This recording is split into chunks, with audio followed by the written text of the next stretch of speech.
Well, we saw some pretty decent showers and a few thunderstorms around the area. Pockets of locally heavy rainfall fell throughout the day today, but again, nothing like what we saw yesterday. However, that's about to change as we get into the overnight hour, so stick with me. We do have a chance for some isolated strong to severe thunderstorms, not to mention locally heavy rainfall that could lead to the potential of some flooding and flash flooding during the overnight hours. So, for the rest of our evening, listen, the storms are going to be winding down. If you have some sunshine, it is really muggy outside thanks to the abundant humidity in place. And so that makes it feel like 93 as we get into the 6 o'clock hour, 87 as we get into the 8 o'clock hour, and then we'll finally dip down to the upper 70s by 10 o'clock as everything kind of winds down and the atmosphere quiets down. But with that said, overnight tonight, we do have a level 1 risk for some isolated strong to severe thunderstorms with a level 2 risk just to our north up into Kentucky.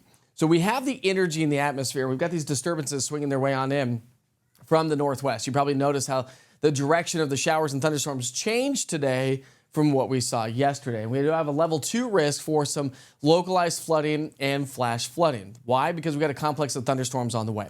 So with that complex, we have a medium category when it comes to damaging wind gusts. We've got a high category with efficient rain producers, so heavy rain is going to lead to some localized flooding and flash flooding during the overnight hours. Small potential for some hail, not likely to see a whole lot. Freezing levels way too high. But even though I have the tornadoes in the low category, can't rule it out. It is possible, but not likely. When we get these kind of storm systems to set up shop, it's usually damaging winds and torrential downpours. But also, we have some spin in the atmosphere. So I want you to stay on top of the weather situation as we get into the overnight hours. Have a way to receive weather information while you're sleeping. The East Tennessee Weather app is going to be a great tool. You'll get push notifications when lightning is within 15 miles. You'll get push notifications when there's storms approaching. You can check in with the interactive radar. It gives you past, current, and future radar of 2 hours, which is going to be a great tool. Maybe you can just open your phone, look at it real quick, and be like, okay, the storm's almost done. It's going to be on out of here.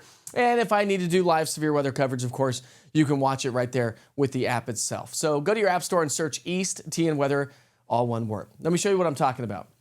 Pick up our timeline at 7 o'clock here tonight. Not much activity. Storms are winding down. But here, just past midnight or so, right around midnight to shortly after midnight, here comes that complex of showers and thunderstorms that are going to blast their way in from the northwest, racing to the southeast. They move really quickly, but it has torrential rain that's going to be associated with that. So it's going to be a very soggy start to our Tuesday morning.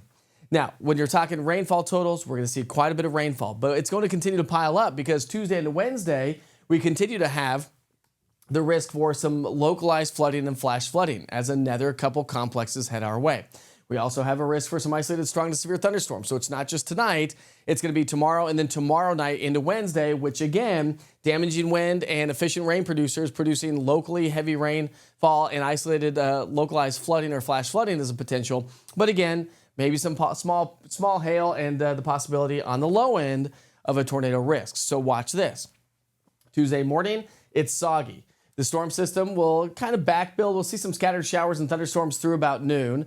Then we may quiet down just a little bit, not a ton, before our next complex comes in after about 7 o'clock at night on Tuesday. There's that next complex. So again, these northwesterly flow pattern, we get these complex of storms that set up across the upper Midwest and race their way to the southeast, producing damaging winds along the way.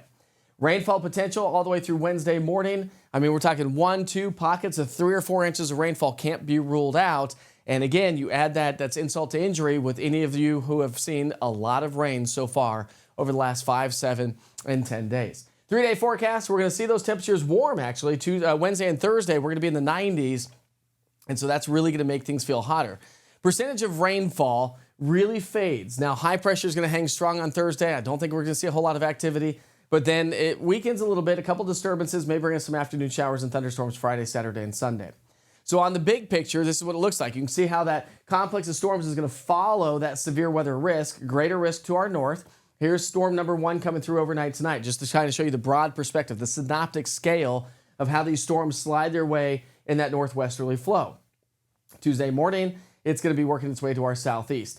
Again, here's the risk if you have any travel plans Tuesday for flooding and flash flooding and our severe weather potential.